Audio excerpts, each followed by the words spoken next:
hierdie camp. Goeiemôre, baie welkom. Het lyk daarom of ons seisoen nou gedraai het. Ons is opgewonde oor elke druppeltjie reën. Mense is dankbaar daarvoor. Ons is nog steeds besig met Lukas 18.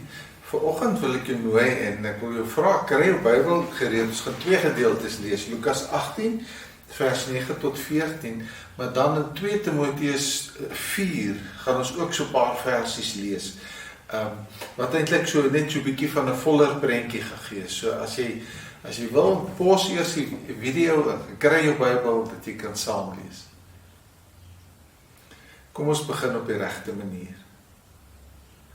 Aan u God kom 'n lofsang toe. O God wat in Sion woon. U wat gebede verhoor, na u moet alle mense kom. Gelukkig is die mens vir wie u uitkies en laat nader kom. En daarom sê ek ook genade en vrede vir jou. En hierdie groete kom van God wat ons laat nader kom, van God die Vader wat ons gemaak het, van Jesus Christus die Here wat vir ons gesterf het, van God die Heilige Gees wat die wedergeboorte in ons wek. En ek het jou gesê ons gaan lees, so ek wil jou nooi, kom ons maak ons Bybels oop by Lukas 18, dit is die eerste gedeelte wat ons gaan lees, Lukas 18, dan vanaf vers 9.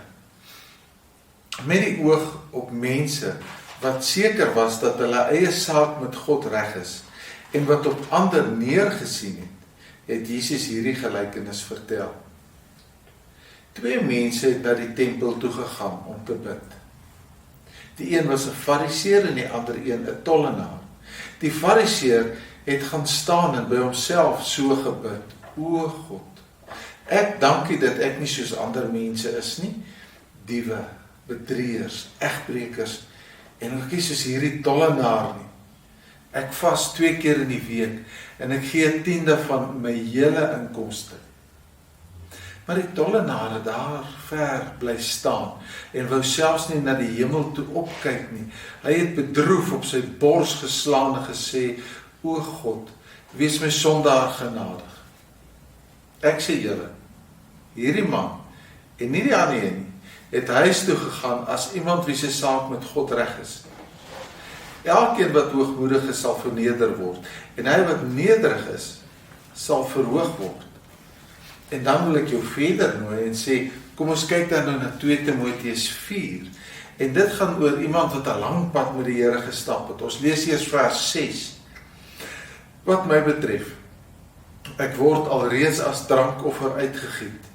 Die tyd van my dood is voor die deur. Ek het die goeie wedloop afgelê. Ek het die wenstreep bereik.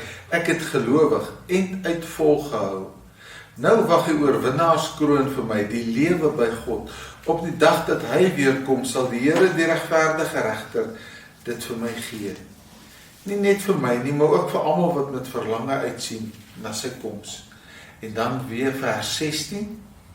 Toe ek my die eerste keer voor die hof moes verdedig, het niemand my bygestaan nie. Almal het my in die steek gelaat.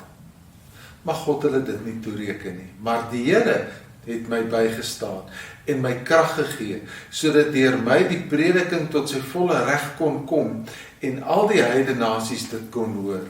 En ek is uit die bek van die leeu gered.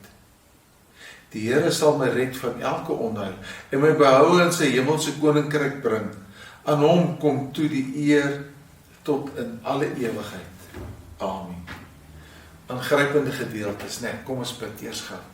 Here, baie dankie. Ons wil net sê aan U kom toe al die lof en die eer tot in ewigheid. En baie dankie dat ons voor U mag staan. U die Almagtige. So wees ons genadig en wees sag met ons en praat met ons en ontmoet ons. Dankie dat U ons sondes vergewe. Amen. Ek sê is 'n aangrypende 2 gedeeltes hierdie, want dit is nogal fascinerend, né? Jesus vat ons eintlik so op 'n reisverhaal. En Jesus laat hierdie storie so afspeel, amper soos 'n film afrol. 2 manne gaan op die berg op tot by die tempel, kerk toe. Hulle gaan bid tot die groot almagtige God. Ek wil dan 'n derde man bybring vir Paulus. Dit is 'n fariseer en 'n tollenaar, wat later dan ook, sien ons ook vir Paulus 'n Christen. Maar nou, mens praat maklik oor die fariseer en die tollenaar. Die tollenaar is 'n kroek. Hy het vir homself 'n franchise opgebou. Hy het vir hom 'n besigheid opgebou en hy skep. Hy is nou regtig vandag, soos hy sê, paprie en skep jy. Hy is al goed gedoen het in hierdie nuwe Suid-Afrika. Maar hoor jy, ek moet nie te veel oor hom vertel nie, want ek wil eintlik vir jou sê, Jesus is besig om ons in 'n lokval in te lei met hierdie verhaal. Want dan kom hy en dan sê hy, die fariseer, die oom dominee, die gerespekteerde en almal het sy naam geken. Daar man, hy sê, o God, ek dank U. Hoor jy die dankbaarheid in sy hart? Ek dank U dat U my verander het. Dat ek nie soos ander mense is nie. Ek kon net sowel 'n dief of 'n bedrieger of 'n egbreker of 'n tollenaar gewees het. En dan dink jy, maar dis wie ek baie keer dink ek is. Kyk net bietjie na wat hy gebeur, né? As hy het by homself gedink staan dan, en dan meet hy hom teenoor ander mense.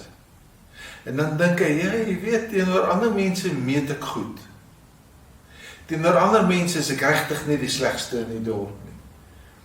Maar dan vertel Jesus die verhaal van die tollenaar. En dan sê hy die tollenaar, en dan is dit eintlik maar ook idiome wat ons nie verstaan nie, né? Hy wou nie eers opkyk hemel toe nie. En hy het op sy bors geslaan. Vir ons is op die bors slaan 'n teken van triomf, maar vir die Jode was dit eintlik 'n teken van ek is niks werd nie. O God, wees my sondaar genadig.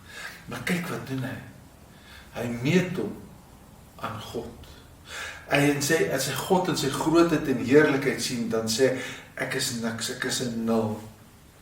Ek is niks, ek kan niks wees nie. Wees asseblief saggies met my, ek het my lewe opgemors. En dan sê Jesus, die Here Jesus vir homself verder, en hy sê in vers 15, en dan wil ek nou 'n bietjie vryer vertaling gebruik, hy sê, enige iemand wat homself kom voorhou as 'n baie spesiale mens, sal hard tot 'n val kom. Maar enige iemand wie sy plek ken voor God, en besef dat ek 'n nul is, sal deur God verhoog word. En nou, dis nou juist hier, en dis ook hoekom ek vir Paulus ingebring het. Want jy sien, ons sit hier met 'n fariseer, en ons sit met 'n tollenaar, wat onrein was, wat glad nie in God se teenwoordigheid kon kom nie, en alles wat daarmee saamgaan, en wat tot bekering kom. En dan sit ons met Paulus, 'n fariseer wat tot bekering gekom het. Aangrypend, né? En die mens lees van Paulus se bekering, en ek wil vir jou so sin die versie of wat gee, dat jy net besef, Paulus was regtig daar waar hierdie tollenaar ook was. Op 'n punt dan skryf hy, ek ellendige mens, wie sal my van hierdie bestaan verlos? Aan God die dank. Hy doen dit deur Christus Jesus die Here. Dan op 'n ander punt dan sê hy, en as ek dan moet spog, as ek moet roem, sal ek oor Christus roem, ek sal oor Christus spog, ek kan nie oor myself spog nie. En dan sê op 'n punt, ek is saam met al die sondaars waarvan ek die grootste is. En die oomblik wat jy hierdie goed hoor, dan besef jy, Paulus was nie waar die fariseer was, waar hy hom gemeet het teenoor ander mense en gedink het ek lyk goed nie. Maar hy was 'n mens en hy het homself voor God gesien en gemeet aan God en besef, ek is 'n sondaar, ek is niks werd, ek verdien die ewige dood. En daarom is daar 'n mooi woordjie wat gebruik word, bely. En die bely in sy oorspronklike taalvorm beteken eintlik om saam met God te stem. God sê iets en ek stem saam met God. Die tollenaar het gesê, Here, U sien my en ek stem saam met U dat ek niks is. Paulus het ook dit gesê, ek stem saam met God dat ek 'n sondaar is, dat ek regtig niks is nie. En dan het hy die tweede sin gesê, en ek stem dan saam met God, dat hy my deur Jesus Christus verlos het, en van my 'n nuwe mens, 'n heel nuwe mens gemaak het, wat nou in staat is om goeie dinge te doen. Is dit nogal ongrypend, né? En dit is bietjie anders as jy mens so daarna kyk. So ek wil vir jou sê, mens moet dalk so bietjie stil staan by genade sonder grense. Want ek moet sê, hierdie gelykenis gaan nie oor nederigheid nie. Dis nie waaroor hierdie gelykenis gaan nie. Hierdie gelykenis gaan oor 'n gebedsgesindheid, né? En 'n gebedsgesindheid is ons lewe voor God. Lewe ek voor mense of lewe ek voor God? Op 'n ander punt het Jesus gesê, as jy lewe voor mense, so jy sê hierdie mooi gebede op, en mense dink, o, jy bid mooi, dan het jy jou prys alreeds op aarde gekry, en gaan jy dit nie in die hemel kry nie.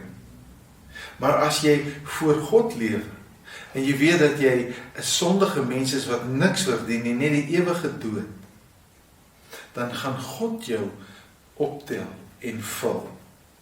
So ek is 'n sondaar, ek verdien die ewige dood, maar God gee my 'n nuwe lewe, sonder dat ek dit enigstens verdien. Niks, nie eers 1% nie. Jesus het betaal vir my sondes, en God tel my deur die Heilige Gees op, en hy gee my 'n nuwe lewe. Daar's 'n boekie geskryf, Proof. Timothy Paul Jones het dit geskryf, en hy vertel van hulle aanneemkind, dit was hulle middelste kind. Hulle het 'n dogter aangeneem, wat voorheen al deur 'n familie aangeneem is, maar hulle het die kind teruggebring, kinderhuis toe, gesê, ons kan nie met hierdie kind verder deel nie. Dit was 'n moeilike kind, nou het hulle die kind sommer net gevat en aangeneem, dis hulle kind, en toe begin die stories nou uitkom. Toe hoor hulle, hoe dat die vorige familie baie keer na Disney World toe gegaan het vir 'n dag, maar dan het hulle hierdie kind, die aanneemkind, by die huis gelos, amper soos as poestertjie, né? Hulle het gegaan vir Disney World te gaan kuier, en sy moes by die huis bly. Sy het werkies en taakies gekry by die huis. En hier op 'n punt, toe sê hy vir Timothy, vir sy vrou, ons moet met hierdie meisiekind Disney World toe gaan. Ja, sy sê, dit is 'n goeie plan. En toe hulle weer een Sondagmiddag eet, toe sê hy, luister, volgende Saterdag gaan ons Disney World toe. Dit is soos 'n munt wat so omgedop het. Daai kind het totaal al uitgeruk.